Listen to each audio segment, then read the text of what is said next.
नमस्कार, जय भारत न्यूज से मैं प्रदीप धुमान। शख्सियत कार्यक्रम में एक बार फिर से आपका स्वागत है। और आज की शख्सियत हमारे साथ जो बैठी हैं वो किसी परिचय की मोहताज नहीं, हिमाचल प्रदेश भारतीय जनता पार्टी के वरिष्ठ नेता और हमारे साथ त्रिलोक कपूर जी मौजूद रहेंगे। त्रिलोक कपूर जी से जानने की कोशिश करेंगे आखिरकार राम लल्ला आने वाले हैं और मंदिर वहीं बनाएंगे, वही सपना जो साकार भारतीय जनता पार्टी ने सन 1989 में देखा था। 1992 में वो ढांचा गिराया गया और आपके बड़े बड़े नेता वहां पर पहुंचे। आज रामलल्ला अपने घर पर विराजमान होने वाले हैं। 22 तारीख का वो दिन तय हुआ है जब इतना बड़ा आयोजन होने जा रहा है। क्या कुछ कहेंगे सबसे पहले सर इस पर? प्रदीप जी, ये हमारा परम सौभाग्य है कि जिस अयोध्या में राम मंदिर को लेकर भारतीय जनता पार्टी ने 1999 में एक कल्पना की थी कि भगवान राम के जन्म स्थान पर भगवान राम का मंदिर बने, और हम छोटे छोटे थे, हमें याद है कि उस समय भारतीय जनता पार्टी के राष्ट्रीय अध्यक्ष श्रीमान लाल कृष्ण आडवाणी जी और हिमाचल प्रदेश भारतीय जनता पार्टी के अध्यक्ष श्रीमान शांता कुमार जी थे, और वो कार्य समिति हमारे यहाँ पालमपुर नगर में हुई थी। और उस कार्य समिति में पार्टी के लगभग 110 नेता इकट्ठे मंच पर विराजमान हुए थे, और हमें भी उस कार्यक्रम की अनाउंसमेंट का जो कार्य मिला था, इसलिए हमें उसकी पूरी याद है।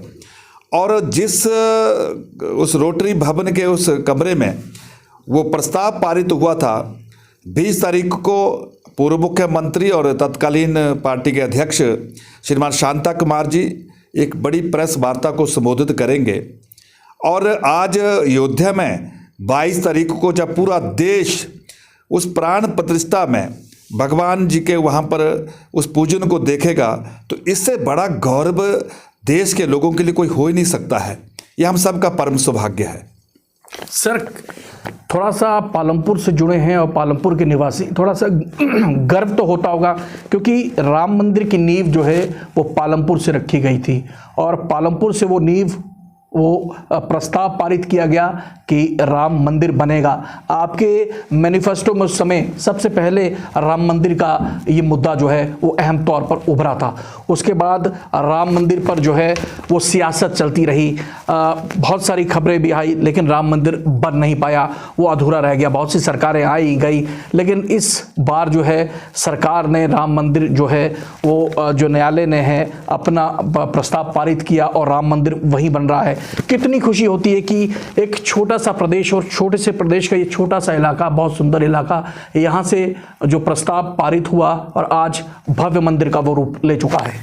निश्चित रूप से जब हमने राम मंदिर निर्माण की एक प्रस्ताविक कल्पना की थी, तो ये बड़ा स्पष्ट था कि जिस दिन भी भारतीय जनता पार्टी को 2/3 बहुमत प्राप्त होगा, निश्चित तौर पर उस दिशा में आगे बढ़ेंगे। 2/3 बहुमत से पहले भी हमें एक बार नहीं 3 बार जो है सरकार चलाने का अवसर मिला। श्रद्धेय अटल बिहारी वाजपेयी जी 3 बार देश के प्रधानमंत्री बने, चाहे वो 2 टेन्योर उनके बड़े कम थे, 1 टेन्योर उनका बड़ा था, लेकिन हमें पूर्ण बहुमत नहीं था। सभी घटक दलों का एक सामूहिक मैनिफेस्टो था। लेकिन जिस दिन नरेंद्र भाई मोदी जी के नेतृत्व में भारतीय जनता पार्टी को पूर्ण बहुमत प्राप्त हुआ, भारतीय जनता पार्टी ने उस दिशा में उस कसौटी पर खरा उतरने के लिए हर संभव प्रयास किया, और आज उसी के फलस्वरूप जो है आज अयोध्या में हम सब देख रहे हैं कि अयोध्या में 22 तारीख को क्या होने जा रहा है। सर, अब सवाल थोड़ा सा विपक्ष का भी कर लेते हैं। जिस तरीके से केंद्र वाले विपक्ष की बात कर रहा हूं सर मैं, और जिस तरीके से वरिष्ठ नेता जो कांग्रेस के हैं वो नानुकुर अभी तक कर रहे हैं कि प्राण प्रतिष्ठा में वो लोग शामिल नहीं होंगे। क्या कुछ कहना चाहते हैं इस विषय पर आप? वो कहते हैं कि सिर्फ भारतीय जनता पार्टी जो है मुद्दा बना रही है, वो कह रही है कि सिर्फ राम जो है सिर्फ भारतीय जनता पार्टी के ही हैं, हमारे तो है नहीं। हमारे भी राम हैं, लेकिन हम मुद्दा नहीं बनाते जो मुद्दा भारतीय जनता पार्टी बनाती। क्या कुछ कहेंगे? प्रदीप जी, ये बेवजह कांग्रेस पार्टी के नेताओं की घबराहट है। उनको बड़ा दिल करके और बड़ा मन करके, भगवान किसी पार्टी विशेष के नहीं हैं, भगवान हिंदुस्तान के और हिंदुओं की आस्था के प्रतीक है। और उसमें अगर भारतीय जनता पार्टी ने पहल की है और भगवान राम के जन्म स्थान पर मंदिर निर्माण करके वहाँ पर उनके प्राण प्रतिष्ठा का कार्यक्रम जो 22 तारीख को निश्चित किया है, तो उसमें ना हाँ करने का कोई प्रश्न ही नहीं होना चाहिए। और आज भी मैं ये कांग्रेस पार्टी के लोगों से ये निवेदन करना चाहता हूँ कि पुनर्विचार करिए, और अच्छा लगेगा कि वो लोग भी 22 तारीख को जिनको निमंत्रण भारत के वहाँ से जहाँ पर कार्य हमारे मंदिर समिति वहाँ से गया है, वहाँ से उनको गया तो उनको आना चाहिए। जी, अब सर बात हिमाचल प्रदेश की कर लेते हैं। हिमाचल प्रदेश में कांग्रेस की सरकार सत्ता हासिल करते हुए लगभग 1.5 साल का समय उनको हो गया है। किस तरीके से आंकते हैं 1.5 साल के इस कार्यकाल को कांग्रेस के, आप क्या कुछ कहना चाहते हैं? आपने हिमाचल प्रदेश की सरकार का प्रश्न पूछकर जो हमारे राम भगवान के मंदिर का जो आपने प्रश्न किया था, मुझे लगता है कि उसकी जो है गंभीरता जो है वो कमज़ोर हो जाएगी। हिमाचल सरकार, हम सब जानते हैं कि ये षड्यंत्रकारी पार्टी ने एक ठग सरकार का गठन किया है। षड्यंत्रकारी इसलिए कह रहा हूँ कि जिन्होंने झूठ बोलकर सत्ता हासिल की है, और ठग सरकार इसलिए बोल रहा हूँ कि जो कहा है वो पूरा नहीं कर पाई है। जिस तरह से 1 वर्ष के कालखंड में इस कांग्रेस की प्रदेश सरकार ने किसी भी क्षेत्र के अंदर, आज हर क्षेत्र के अंदर जो है एक घबराहट जैसी होगी कि ये सरकार चलेगी कितने दिन, इसकी चर्चा कम है। लेकिन जिस सरकार के कारण जो बैक गियर लगा है विकास का, वो ज़्यादा प्रश्न जो है वो लोगों के मन में है। जब नई सरकार आती है तो हमेशा गाड़ी का गियर आगे के लिए लगता है, लेकिन इस सरकार का जो गियर है वो रिवर्स लगाते। जो भी भारतीय जनता पार्टी की सरकार ने लोगों के आग्रह पूर्वक संस्थान खोले थे, आते ही सबसे पहले उनको जो है वो उस पर ताला लगा दिया। जो इन्होंने कहा था कि हम 1 लाख नौजवानों को रोजगार देंगे, उस दफ्तर में ताला लगा दिया। जो इन्होंने कहा था कि हमने 1500 महीना प्रति महिला के खाते में हम डालेंगे, उस मेरी बहन का 18,000 से ज़्यादा एक बहन का इन पर कर्जा हो गया। और गारंटियों की क्या बात करें। इसलिए मैं कहना चाहता हूं कि हिमाचल में लगता नहीं है क्योंकि सरकार भी है, और मैं तो बार बार इस बात को कहता हूं कि ये बड़े किस्मत के धनी हैं। एक एक दिन इनको जो सरकार चलाने की ऑक्सीजन मिल रही है, ये ज़्यादा लंबा समय चलने, ये दौर जो लंबा समय चलने वाला नहीं है।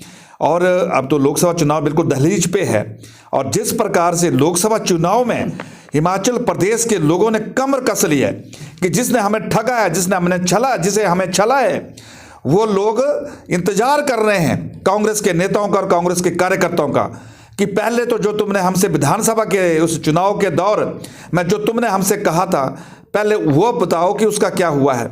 लोकसभा के चुनाव के वोट तो की बात बाद में करना, ये स्थिति बनी हुई है। आज ये स्थिति है कि हिमाचल प्रदेश में कांग्रेस पार्टी के पास उम्मीदवार ही नहीं है। जिसको बोल रहे तू खड़ा हो जा, बोलते नहीं नहीं नहीं, जिसको बोलते तू खड़ा हो जा, बोलते नहीं नहीं। और इस प्रकार का सच में ही ऐसा वातावरण कांग्रेस पार्टी में हिमाचल में कभी नहीं देखा।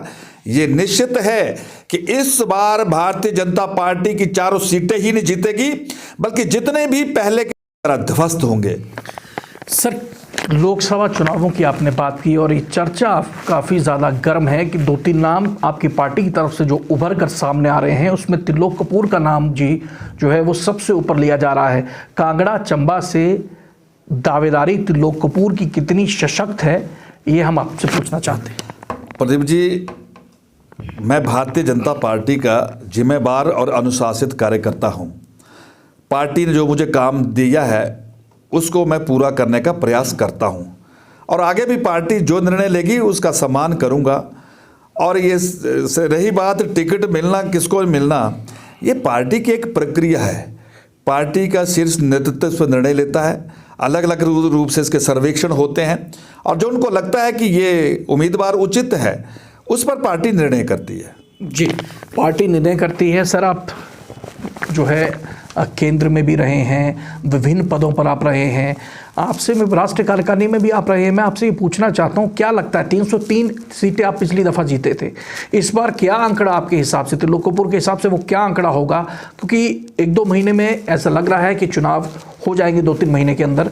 क्या लग रहा है कि भारतीय जनता पार्टी फिर से सत्ता में काबिज होने जा रही है? निश्चित तौर पर भारतीय जनता पार्टी पहले की जितनी भी सीटों के रिकॉर्ड है अभी तक, उनसे बहुत अच्छा बेहतर प्रदर्शन इस चुनाव में होने वाला है। और श्री नरेंद्र भाई मोदी जी को तीसरी बार प्रधानमंत्री की शपथ लेने से कोई माई का लाल रोक नहीं सकता है। सर, इंडी गठबंधन ये बार बार आपके सरकार पर ये आरोप लगा रहा है कि जो भारतीय जनता पार्टी की सरकार है वो मनमाने तरीके से फैसले लेती है और कभी भी चुनाव वो करवा सकते हैं, ये उनका कहना है। जिस तरीके से अब उन्होंने कहा कि राम लल्ला का जो मंदिर आप बनाने जा रहे हैं इसके तुरंत बाद जो है इलेक्शन जो है भारतीय जनता पार्टी करवा देगी, इस मुद्दे को भुना लेगी, इस पर क्या कहना चाहते हैं? और इंडी गठबंधन ये भी कह रहा है कि इस बार वो सशक्त रूप से जो है भारतीय जनता पार्टी को हरा सकते हैं। प्रदीप जी, जहाँ तक एनडीए गठबंधन का जो विषय है, हम लगातार पिछले दिनों से देख रहे हैं कि जो घमंडिया गठबंधन है, इनके नेताओं में जिस प्रकार से चर्चा का दौर चला हुआ है, हमें तो ये लगता है कि जब तक चुनाव आएंगे तब तक ये दल एक दिल का टुकड़ा यहाँ गिरा कोई वहाँ गिरा, ये स्थिति इनकी आने वाली है। कोई भी ऐसा राज्य नहीं है जहाँ पर इनकी सहमति हो सकती है। मैं आपसे पूछना चाहता हूँ कि पंजाब के मुख्यमंत्री बार बार कह रहे हैं कि हम 13 सीटों पे चुनाव लड़ेंगे। अगर पंजाब के मुख्यमंत्री 13 सीटों पे लड़ने की बात करें तो दिल्ली में कैसे गठबंधन होगा इनका? एक उदाहरण के तौर पर कह रहा हूँ, आज नीतीश कुमार जी की क्या स्थिति वहाँ पर है? संयोजक बनने से जो है वो भाग गए।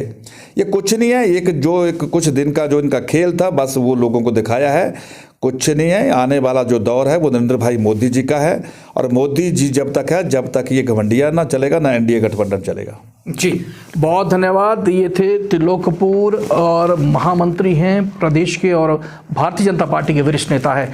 सीधे तौर पर बात रामलला की तो मंदिर वहीं बनाएंगे, ये जो सपना था इनका साकार हो गया, इनकी पार्टी का साकार हो गया है और पालमपुर में वो नींव रखी गई थी। इसलिए इतिहास के पन्नों में हिमाचल प्रदेश जिला कांगड़ा के पालमपुर का नाम भी सुनहरे अक्षरों में अब लिखा जाएगा। यहाँ से वो प्रस्ताव पारित हुआ था कि मंदिर वहीं बनेगा।